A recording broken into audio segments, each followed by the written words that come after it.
వరకట్నం కోసం కోడల్ని హింసిస్తున్న అత్తమామలు ఆడపడుచు. కొడుకు కాపురంలో చిచ్చు పెడుతున్న కన్న తల్లిదండ్రులు కోడల్ని కొడుకుతో కుట్టిస్తున్నారు. జట్టి పద్మ, జట్టి స్టాలిన్ దంపతులు ఇద్దరు కలిసి సొంత కొడుకు జట్టి ప్రణీత్ కుమార్ కాపురంలో చిచ్చు పెడుతున్నారు. అధిక కట్నం కోసం కొడుకు లేని సమయంలో కోడల్ని హింసిస్తున్న అత్తమామలు. జట్టి ప్రణీత్ కుమార్ లాయరుగా ప్రాక్టీస్ చేస్తున్న తన భార్య రమ్య గవర్నమెంట్ హాస్పిటల్లో నర్సు ఉద్యోగం చేస్తుంది.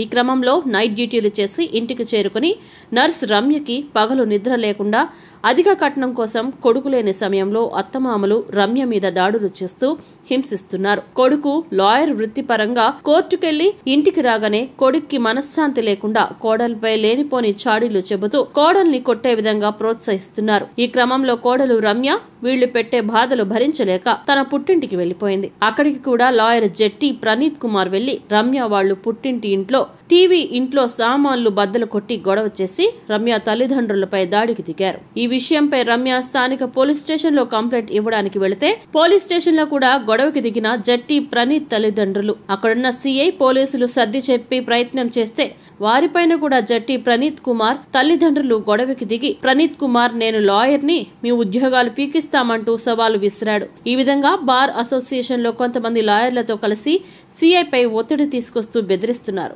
లాయర్ జట్టి ప్రణీత్ కుమార్ తన భార్య రమ్యతో నీ దిక్కున చోట చెప్పుకో, నేను లాయర్ని, నన్నేమీ చేయలేవు, ఏమీ పీకలేవు అని దుర్భాషలాడుతూ నాకు విడాకులు ఇవ్వు, లేకపోతే నిన్ను ప్రాణాలతో ఉంచను, నిన్ను ప్రాణాలతో బతకనివ్వను అని బెదిరిస్తున్నాడు. బాధితురాలు రమ్య మీడియా ద్వారా తమ పుట్టింటి వారిపై లాయర్ ప్రణీత్ కుమార్ చేసిన దాడుల్ని, గొడవల్ని సెల్ ఫోన్ లో రికార్డ్ చేసి మీడియాకి తెలియపరిచింది. తమకు తమ తల్లిదండ్రులకు ప్రాణహాని ఉందని, తమ అత్తమామల నుండి తమ కాపురాన్ని నిలబెట్టాలని మీడియా ద్వారా పోలీస్ శాఖను కోర్టు వారిని కోరుకుంది. నా పేరు రమ్యశ్రీ, నేను గవర్నమెంట్ హాస్పిటల్లో స్టాఫ్ అండి. నా పేరు రమ్యశ్రీ, నేను గవర్నమెంట్ హాస్పిటల్లో స్టాఫ్ నర్స్గా చేస్తున్నాను. మా హస్బెండ్ పేరు ప్రణీత్ కుమార్, ఇప్పుడు ప్రెసెంట్ వర్క్ అడ్వకేట్గా చేస్తున్నారు ఫ్యామిలీ కోర్టులో. యాక్చువల్లీ మాకు పెళ్ళైన 1 నెల నుంచి మాకు గొడవలు అవుతూనే ఉన్నాయి. మేము మంచిగా ఉందాం అనుకున్న మా అత్తగారు మా మామగారు మమ్మల్ని మంచిగా ఉండనివ్వలేదు. ప్రతి విషయంలోనూ ఆవిడ ఇన్వాల్వ్మెంట్, ప్రతి విషయంలోనూ ఆమె ఇది హెరాస్మెంట్ చేస్తూనే ఉంది. పక్కింటి అమ్మాయిని తీసుకొచ్చి మా చెల్లెలు కూతురు అని చెప్పి ఆ అమ్మాయిని తీసుకొచ్చి ప్రతి విషయంలోనూ ఆ అమ్మాయిని ఇన్వాల్వ్మెంట్ చేస్తూ ఉండేవాళ్ళు.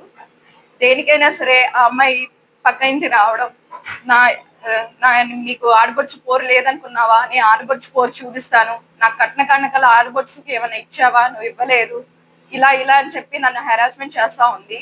ఆ అమ్మాయి పేరు సావిత్రి. ప్రతి విషయంలో 1.5 సంవత్సరాల వరకు ఆ అమ్మాయి ఇంటి పక్కన నుంచి ప్రతి రోజు ఆ అమ్మాయి వల్ల మాకు గొడవలు జరుగుతూనే ఉండేవి. ఇది ఒక పక్కన అయితే, ఒక పక్కన మా ఆయన సైకిల్లో డ్యూటీ చేస్తూ ఉండేవాళ్ళు. అక్కడ నైట్ డ్యూటీ చేస్తుంటే ఒక అమ్మాయితో మెసేజ్లు కాల్స్ మాట్లాడుతూ ఉండేవాళ్ళు. నేను అది అడిగిన దానికి నువ్వు అనుమాన పడుతున్నావు అని చెప్పి నన్నే రివర్స్ గా మాట్లాడేవాళ్ళు. నేను కాల్స్ కూడా చూసాను. 1 అవర్ అని ఉంది. నువ్వు పెళ్ళైన 1 నెల నుంచి అయినా సరే 1 అవర్కి ఎలా మాట్లాడతావు అంటే కోడింగ్ అమ్మాయి అంతే, ఏమి లేదన్నాడు. కోడింగ్ అమ్మాయి అయితే నెంబర్ చెప్తారు, రాసుకుంటారు, అంతేగాని గంటలు మాట్లాడడం ఎందుకు, సరే మనకి పెళ్ళయింది ఇంకా మాట్లాడడం మానేసే అన్నాను. నేను ప్రెగ్నెంట్ అయ్యి 5వ నెలల అమ్మ వాళ్ళు ఆషాఢానికి వచ్చినప్పుడు ఆ అమ్మాయితో మళ్ళీ మాట్లాడి మెసేజ్లు చేస్తే మెసేజ్ రిప్లై ఇస్తుంది. ఆ అమ్మాయి మెసేజ్ డిలీట్ చేశాను, టేక్ కేర్ అని రిప్లై ఇస్తుంది. ఏంటి మీరు ఏ మెసేజ్లు చేసుకున్నారు, టేక్ కేర్ మెసేజ్లు డిలీట్ చేస్తుందంటే, నేను నార్మల్ గా మాట్లాడితే ఎందుకు టేక్ కేర్ మెసేజ్లు డిలీట్ చేసేసే అని ఎందుకు చెప్పింది అని చెప్పి ఆ అమ్మాయి అలా చేసింది. ఆ అమ్మాయి అనుమానం ఈ అమ్మాయి అనే కాదు, మీనాక్షి అనే అమ్మాయితో కూడా మాట్లాడేవాళ్ళు. అదొక పక్కన. ఒక పక్కన మా అత్తగారు డబ్బులు ఇవ్వట్లేదని మా ఆయన రెచ్చగొట్టేసేది. మా ఆయన ఏమో డబ్బులు ఏవి నన్ను పాపను అసలు పట్టించుకునేవాళ్ళు. నేను ప్రెగ్నెంట్ గా ఉండి హాస్పిటల్ అడ్మిట్ అయినా సరే నా దగ్గర డబ్బులు లేవు, నువ్వే చూసుకో, ప్రెగ్నెంట్ కదా, నువ్వు మీ అమ్మగారే చూడాలి, ఫస్ట్ నన్ను హాస్పిటల్కి వెళ్ళి చూపించి తీసుకొచ్చి ఆయన అన్ని చేస్తే, ఏంట్రా నువ్వెందుకు పట్టించుకున్నావు, నువ్వెందుకు చూపిస్తున్నావు, నువ్వు చూపించకూడదు, వాళ్ళ అమ్మలే చూడాలి, ఫస్ట్ కానుకు వాళ్ళ అమ్మలే చెయ్యాలి. ఆయన చూపిస్తున్నా సరే మా అత్తగారి ఇన్వాల్వ్మెంట్ తో నన్ను చూపించకూడదు, హెల్త్ కండిషన్స్ నువ్వు చూడకూడదు, ప్రెగ్నెంట్ అయితే వాళ్ళ అమ్మలే చూడాలి అని చెప్పి మా అత్తగారు ఎక్కొట్టేసేది. మా మామగారు ఏమో ఏంట్రా ఫైనాన్షియల్ గా సపోర్ట్ చేసిద్దని, నువ్వు చేసుకున్నావుగా సావు అని చెప్పి మా మామగారి పక్క నుంచి అనేవాళ్ళు. ప్రతిసారి మా అత్తగారు గొడవ వెళ్ళినప్పుడు వర్గల్ లాంగ్వేజ్ లో నన్ను తిట్టడం, అరే నువ్వు కావాలంటే ఉద్యోగం మానిపించేసే తన్ని అని చెప్పి చెప్పడం. కొట్టడం, తిట్టడం, బయటికి వెళ్ళిపో అని చెప్పడం, నువ్వు ఇంటికి రామాకంటాను. అమ్మ దీనికి విడాకులు ఇచ్చేయరా ఇచ్చేయరా ఇచ్చేయరా ఇచ్చేయరా అని ఆయన మనసు మార్పిచ్చేసింది. ఈ చెప్పాలో లేదో కూడా నాకు తెలీదు. మా ఇద్దరిని ప్రశాంతంగా మాట్లాడేమన్నా కూడా మాట్లాడనివ్వరు. ఏసీ డోర్లు తెలవండి మేము. నేను చాలా బాధపడుతున్నాను. మంచి చెడులు కూడా మా ఇద్దరికి ఎప్పుడూ లేదు. నైట్ డ్యూటీ ఆయన డ్యూటీకి వెళ్ళిపోయేవాళ్ళు, మేము డ్యూటీకి వెళ్ళిపోయేవాళ్ళం. కొంచెం టైం ముందు స్పెండ్ చేద్దామని చెప్పి ఆయన లోపలికి వచ్చిన డోర్ తెరవండి అని చెప్పి మా అత్తగారు డోర్ తెరిచి అక్కడ పడుకునేవాళ్ళు.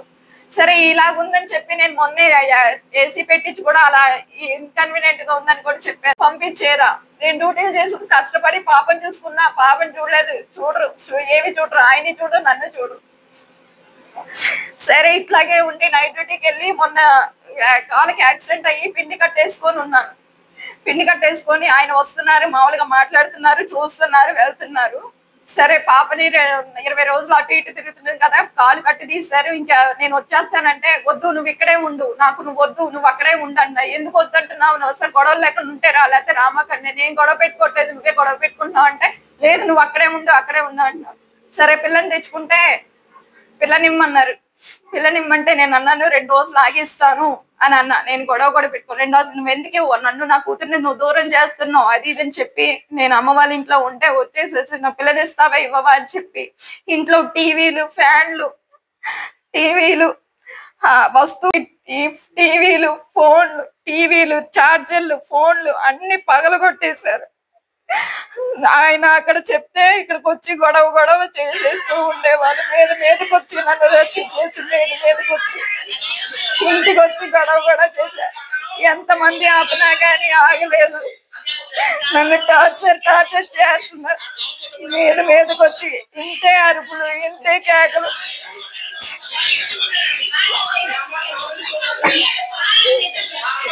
చెయ్యి పెట్టి నన్ను తల మీద టప్పా అని బాధేస్తే మా అమ్మయ్య మా